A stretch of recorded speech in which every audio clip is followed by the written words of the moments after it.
Hizb ut Tahrir ২২ October ২০০৯ সালে বাংলাদেশ থেকে এই সংগঠনের কার্যক্রম নিষিদ্ধ করা হয়। তখন থেকে অনেকটা লোকচক্ষুর আড়ালে চলতে থাকা এই সংগঠন গত কয়েক মাসে বিভিন্ন কার্যক্রম চালিয়ে আসছিল। সর্বশেষ গতকাল ব্যাপকভাবে তারা সামনে চলে আসে। মার্চ ফর খেলাফত নাম দিয়ে গতকাল মাঠে নামে নিষিদ্ধ ঘোষিত এই সংগঠনটি। আইনশৃঙ্খলা বাহিনীর সাথে ধাওয়া পাল্টা ধাওয়ার এক পর্যায়ে তাদের কর্মসূচি পণ্ড হয়ে যায়। এদিকে তাদের প্রকাশ্যে আসা নিয়ে বিভিন্ন রাজনৈতিক সংগঠনও তীব্র প্রতিক্রিয়া দেখিয়েছে। একই সাথে প্রশাসন কঠোর অবস্থান গিয়েছে। জনমনে প্রশ্ন দেখা দিয়েছে, কারা এই হিজবুত তাহরির, কেন বিশ্বের বিভিন্ন দেশে নিষিদ্ধ হয়েছে এই সংগঠন। বর্তমান বিশ্ব ব্যবস্থায় দেশে দেশে স্বীকৃত শাসন পদ্ধতি হিসেবে গণতান্ত্রিক রাষ্ট্র ব্যবস্থা সর্বাধিক প্রচলিত এবং বহুলভাবে ব্যবহৃত।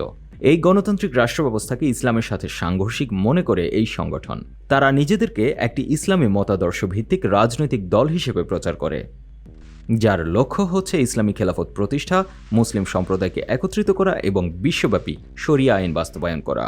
এই দলটি নিজেদের অহিংস হিসেবে দাবি করলেও তাদের উগ্রপন্থায় স্লোগান দিতে দেখা গিয়েছে। তাদের কর্মকাণ্ডের জন্য মুসলিম বিশ্বের বিভিন্ন দেশে তারা নিষিদ্ধ।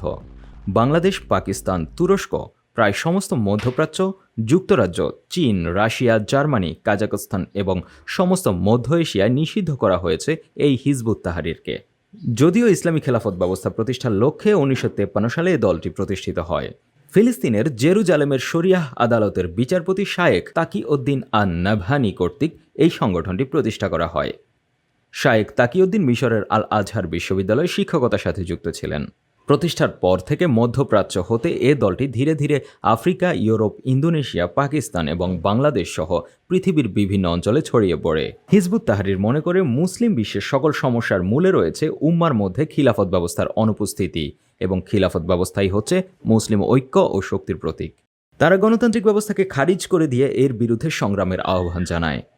নিষিদ্ধ ঘোষিত এই সংগঠনটি বিশ্বের বিভিন্ন দেশের সরকারকে অস্থিতিশীল করতে চেয়ে বারে বারে আইনশৃঙ্খলা রক্ষাকারী বাহিনীর কঠোরতার সম্মুখীন হয়েছে। ইসলামের মৌলিক কার্যক্রম যেমন নামাজ, রোজা, হজ, জাকাত ইত্যাদি ক্ষেত্রে তাদের কোনো সংগঠিত কার্যক্রম লক্ষ্য করা যায় না, বরং তারা বিভিন্ন উগ্রপন্থার প্রতি আহ্বান জানায় বলে বিভিন্ন মহলের অভিযোগ রয়েছে। ইতিহাস ঘাটলে দেখা যায় সর্বশেষ ইসলামিক খেলাফত ছিল তুরস্ক ভিত্তিক ওসমানী খেলাফত। সেই খেলাফত ১০০ বছর আগে পতন হয়েছে। এরপর বিশ্বজুড়ে বিভিন্ন দেশে খেলাফত প্রতিষ্ঠার চেষ্টা চোখে পড়ে। হিজবুত তাহরির নিজেদেরকে তেমনই একটা সংগঠন বলে দাবি করলেও খেলাফতের তীর্থভূমি খ্যাত খোদ তুরস্কেই এই সংগঠনটি নিষিদ্ধ। যদিও এই সংগঠনটিকে উগ্রবাদের প্রচারক হিসেবে বাংলাদেশে নিষিদ্ধ করা হয়েছে, তথাপি তাদের দাবি ৫ আগস্টের গণ অভ্যুত্থানের মাধ্যমে শেখ হাসিনা সরকারের পতনের আন্দোলনে তারা ছাত্র জনতার সাথে যুক্ত ছিল। সংগঠনটির মিডিয়া সমন্বয়ক ইমতিয়াজ সেলিম বিবিসি বাংলাকে দেয়া এক সাক্ষাৎকারে এমনটাই দাবি করেছেন। এদিকে গত ৫ আগস্টে শেখ হাসিনার পতনের ২ দিন পর ৭ আগস্ট বাংলাদেশের জাতীয় সংসদ ভবনের সামনে সভা করতে দেখা যায় হিজবুত তাহরিরের কর্মীদের। একই দিন সংগঠনটি ঢাকা বিশ্ববিদ্যালয়ের রাজু ভাস্কর্যের সামনেও সভা করে। এছাড়া বিগত কয়েক মাসে হিজবুত তাহরির ঢাকা ও ঢাকার বাহিরে বিভিন্ন সভা সমাবেশ ও মিছিল কর্মসূচি পালন করেছে।